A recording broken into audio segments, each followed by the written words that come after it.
The school hallways were nearly silent that morning, with only the faint squeak of a mop gliding across the floor.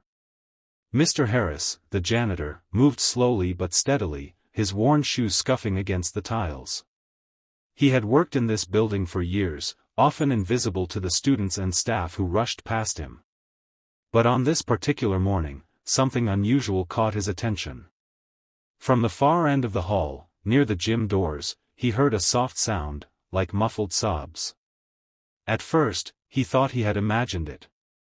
He stopped, leaning on the handle of his mop, listening closely. The sound came again, fragile and trembling. He set the mop aside and followed the sound. There, tucked against the wall with her tiny arms wrapped around her backpack, sat a little girl. Her cheeks were wet, her head bowed, and she tried to stifle her cries whenever footsteps echoed from distant classrooms.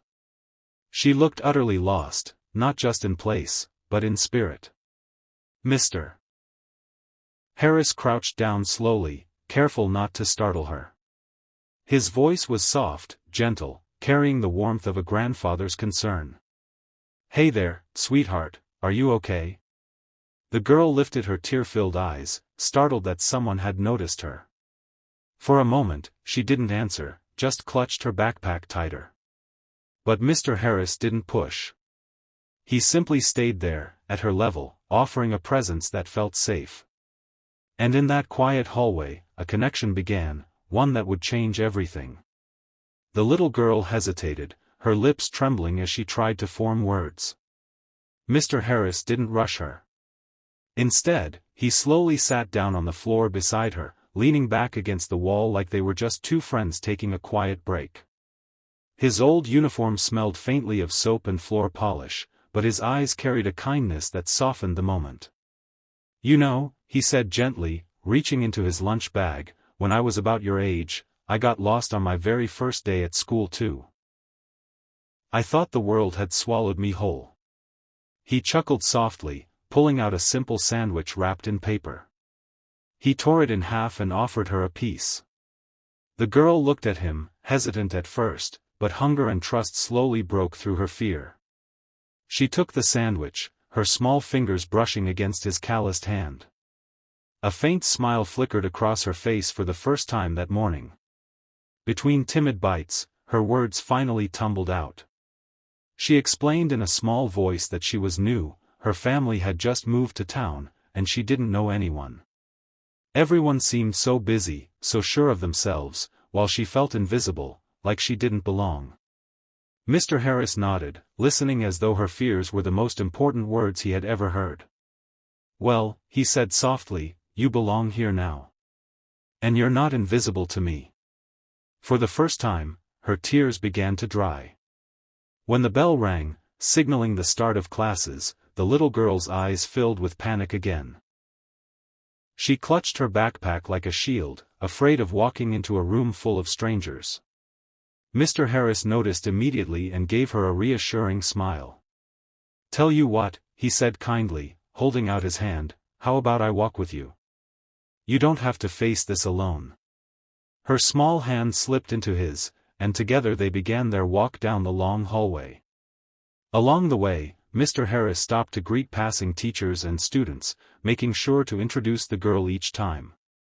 "This is my new friend," he would say proudly, and for the first time, she wasn't just the new kid, she was someone special, noticed and welcomed. Before taking her to class, Mr. Harris led her to a hidden spot behind the school, a little garden he had quietly tended for years. Flowers bloomed in neat rows, and a tiny wooden bench sat beneath a tree. "This is my secret place," he whispered. "Whenever you feel lonely, you can come here. It's where I remind myself that even the smallest seeds grow into something beautiful."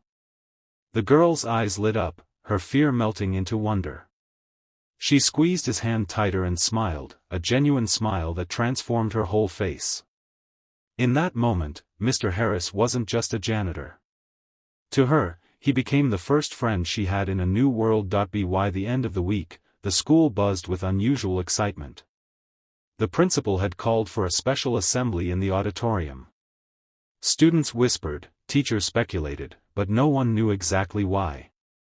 Mr. Harris, as always, stood quietly at the back, broom in hand, expecting nothing more than another ordinary day. When the principal stepped to the microphone, the room hushed. Beside her stood a man and woman in formal attire, their faces serious yet kind. The little girl, now beaming with confidence, clutched her mother's hand and scanned the crowd, until her eyes found Mr. Harris. She waved. The principal's voice rang out. "We are honored to welcome our new superintendent and his family." A murmur rippled through the students. Then the principal continued, her voice filled with warmth, "But before we begin, their daughter has a story she wishes to share." The girl stepped forward, holding the microphone with both hands. Her voice trembled, but her words carried weight. "On my first day, I was scared. I thought nobody would see me. But someone did. A kind man sat with me, shared his lunch, and showed me I wasn't invisible. His name is Mr. Harris, the janitor." Gasps filled the room. All eyes turned toward the back, where Mr. Harris stood frozen, stunned. The superintendent approached him, shaking his hand firmly. "You did more for my daughter in one morning than most people ever could. You gave her courage." The entire school erupted into applause. The applause thundered through the auditorium, echoing louder than anything Mr. Harris had ever heard in his life. His cheeks flushed red as the little girl broke free from her mother's hand and ran straight into his arms. He bent down, embracing her gently, his eyes misting with quiet emotion. For a man who had spent years unnoticed in the hallways, it was a moment he never imagined. From that day forward, everything changed. Students who once hurried past him now stopped to greet him with smiles and high fives. Teachers who rarely spoke to him now thanked him sincerely for the work he did every day to keep their school clean and safe. Even the principal made sure his name was spoken with respect. But what meant the most was the little girl. Every morning, without fail, she ran to him with a hug before class, chattering about her day, her friends, her small victories. To her, Mr. Harris wasn't just the janitor, he was her hero, the first person who saw her when no one else did. Standing once again in his quiet garden behind the school, Mr. Harris looked at the flowers swaying gently in the breeze. He smiled, remembering his own words, "Even the smallest seeds grow into something beautiful." And now, he realized, kindness was just the same.